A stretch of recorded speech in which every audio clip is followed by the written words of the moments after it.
Shalom. Aujourd'hui, je voudrais t'encourager, toi qui vis des choses difficiles, des situations qui sont parfois dans le passé, mais qui t'ont laissé une marque ou une empreinte. Ce que je veux dire par là, c'est qu'il y a des choses qui te sont arrivées dans le passé, mais comme beaucoup de personnes l'ont su, tu continues à revivre la même histoire ou la conséquence de cette histoire. Vous savez que parfois, tu passes dans des problèmes et les gens commencent à t'étiqueter ou à te donner le nom de ton problème ou de ce qui t'est arrivé. Tu peux entendre des personnes dire « Tu veux parler de la stérile ?»« Ah, tu veux parler de celui qui a abandonné ses études ?»« Tu veux parler de celle qui n'a pas su garder son mari ?» Ou encore de la veuve. Il y a plusieurs noms qu'on donne à des personnes qui traversent des périodes difficiles. Et on ne parle plus de leur nom, mais on parle de leur situation. Et ça fait mal. Ça donne une douleur qu'on ne peut pas exprimer. Lisons dans 1 Samuel chapitre 1 verset 6. Ici, c'est l'histoire d'un homme qui s'appelait Elkana, qui avait deux femmes. L'une s'appelait Pénina et l'autre c'était Anne. Pénina avait des enfants, mais Anne était stérile. Au verset 6, il est écrit « Sa rivale lui prodiguait des mortifications, c'est-à-dire des humiliations, pour la porter à s'irriter de ce que l'Éternel l'avait rendue stérile. » Donc Pénina disait des paroles blessantes, humiliantes à Anne. Je ne sais pas si tu as vu qu'il y a des gens qui vont être jaloux de toi, alors que leur situation est meilleure par rapport à la tienne. Tu regardes pourquoi, tu cherches pourquoi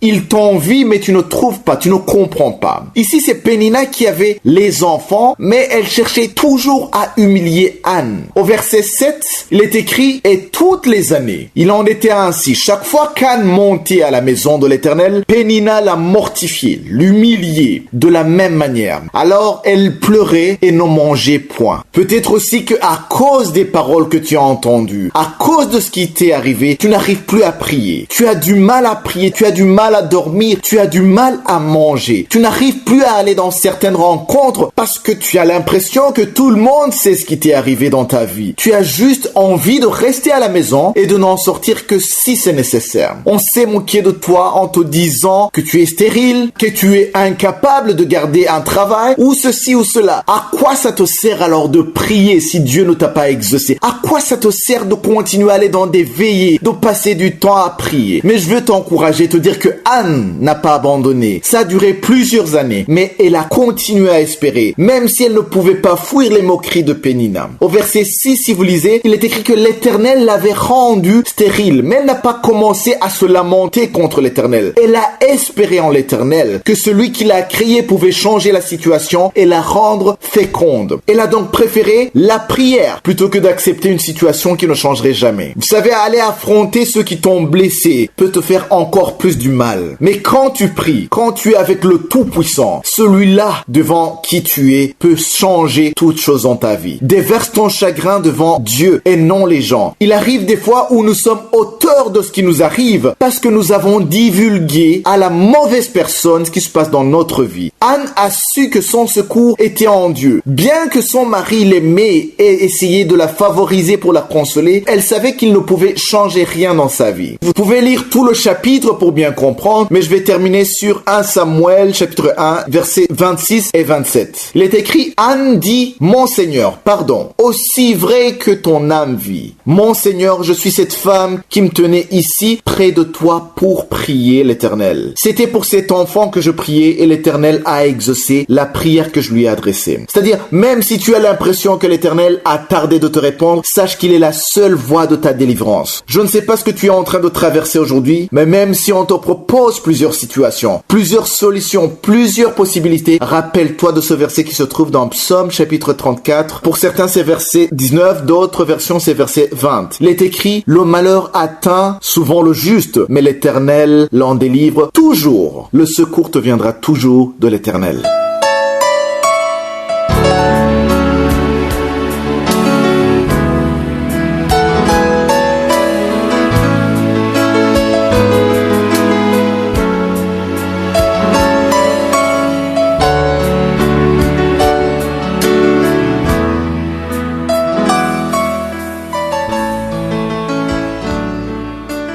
Nous sommes maintenant dans le moment réservé à l'enseignement. Nous continuons avec le livre de Néhémie. Je vous ai dit qu'on termine ce livre cette semaine et nous sommes sur le dernier chapitre, le chapitre 13. Aujourd'hui, j'aimerais vous parler de l'importance d'un leader. Hier, on a vu comment il devait d'abord se séparer des étrangers. On a vu ça hier. Et aujourd'hui, j'aimerais vous parler de l'importance d'un leader. Dans ce chapitre 13, nous voyons l'importance de la présence physique d'un leader. Si vous lisez le chapitre 13, vous comprendrez pourquoi il faut que le leader soit présent. Ici, le leader, c'était Néhémie. Il était parti à Babylone. Il n'était pas à Jérusalem, mais le temps qu'il est parti, le diable a profité pour créer du désordre. Et c'est ce qui s'est passé à l'époque de Moïse. Vous vous souvenez quand Moïse est monté sur la montagne pour 40 jours et 40 nuits, Dieu lui a dit d'arrêter la prière et de descendre parce qu'il y avait un sérieux problème. Le peuple avait fabriqué une idole, juste le temps où Moïse n'était pas là. Et ici, Néhémie était absent et le diable a profité pour créer le désordre. On verra ça. À tous les leaders qui m'écoutez maintenant, sachez que c'est très important que vous soyez présents sur toutes les églises. Quand vous êtes un pasteur d'une église, c'est important d'être présent parce que si vous êtes absent, le diable va pénétrer pour créer le désordre dans l'église. Ici, je ne parle pas de leaders dans des entreprises parce qu'avec la technologie, tu peux suivre l'entreprise à distance, mais en tant que pasteur, si tu es un pasteur, un berger, ta présence dans l'église est indispensable. Du verset 4 au verset 6, chapitre 13, Néhémie chapitre 13, verset 4 à 6. Si vous lisez ce passage, vous voyez l'absence de Néhémie. Il était parti à Babylone, il n'était pas à Jérusalem, mais pendant le temps où il était absent, on voit Tobija qui revient dans l'histoire. Parce qu'il y a un sacrificateur qui a pris une chambre qui était normalement réservée pour les ustensiles consacrés à Dieu. Il a donné cette chambre à Tobija. On ne le dit pas dans ce passage, mais moi j'imagine que Tobija a pu le convaincre parce que Tobija ne lâche pas. Sachez cela, n'oubliez pas que Tobija ne se fatigue jamais. C'est l'esprit de Tobija qui agit aujourd'hui. Même si tu le bloques, même si tu le vaincs, il va toujours chercher à revenir. La parole de Dieu dit que le diable rôde comme un lion rugissant, cherchant qui dévorer. Donc nous devons toujours veiller. Donc Tobija a profité de l'absence de Néhémie pour prendre la chambre qui était réservée aux ustensiles consacrés à la maison de Dieu. Mais Néhémie a demandé l'autorisation et il est revenu à Jérusalem. Et quand Néhémie est revenu à Jérusalem, il était déçu, il était en colère quand il a trouvé ce qu'ils ont fait. Vous pouvez lire au verset 8, il a dit « J'en ai prouvé un vif déplaisir et je jetais hors de la chambre tous les objets qui appartenaient à Tobija. » Donc il a chassé Tobija de la chambre qui était réservée aux ustensiles dans la maison de Dieu. Il a rétabli la chambre. Au verset 9, il a dit « J'ordonnais qu'on purifiait les chambres et j'ai remplacé les ustensiles de la maison de Dieu, les offrandes et l'encens. » Bien sûr, nous sommes dans le Nouveau Testament et nous devons comprendre ce passage spirituellement parlant. Aujourd'hui, quand on parle de la maison de Dieu, il faut comprendre qu'on ne parle pas des quatre murs. Quand on parle de la maison de Dieu, on parle de ton corps parce que ton corps, c'est la maison de Dieu, c'est le temple de Dieu, c'est ce que la parole de Dieu dit. Donc, ce qui se passe ici, Néhémie a sanctifié la maison de Dieu. Et aujourd'hui, le Saint-Esprit te demande à sanctifier ton corps qui est la maison de Dieu. Donc, il ne faut pas accepter que dans la maison de Dieu, il y ait du n'importe quoi. Ton corps ne t'appartient pas. Ton corps appartient à Dieu. Donc, tu peux pas faire n'importe quoi avec ton corps. Tu peux pas pratiquer la fornication, l'adultère ou la masturbation comme tu veux avec ton corps. Parce que ton corps appartient à Dieu. Si tu fais du n'importe quoi avec ton corps, ça attire la colère du Saint-Esprit. Voilà pourquoi Néhémie a chassé, a purifié, autrement dit, il a sanctifié la chambre qui appartenait à Tobija. Et ici, on peut avoir deux leçons. La première leçon, c'est qu'un leader est indispensable. Toi qui es pasteur, c'est mieux que tu sois avec les brebis que Dieu t'a donné. Le diable a profité le temps que Néhémie était à Babylone pour faire tout ce qu'il fallait. Mais quand Néhémie est revenu, il a tout rétabli. C'est très important de comprendre qu'un pasteur doit être proche des brebis que Dieu lui a données. Ça, c'est la première leçon. La deuxième leçon que nous devons apprendre ici, c'est que la maison de Dieu qu'on parle ici, c'est notre corps. Donc, on ne peut pas faire du n'importe quoi avec notre corps. Le corps est le temple de Dieu et nous devons le traiter comme quelque chose qui appartient à quelqu'un d'autre. Donc, ça appartient à Dieu. Voici les deux leçons qu'on peut apprendre de ce passage. Si je suis le vœu, nous allons continuer dans Kangukado demain. On terminera cet enseignement vendredi de cette semaine. Je vous souhaite tous de passer une excellente journée.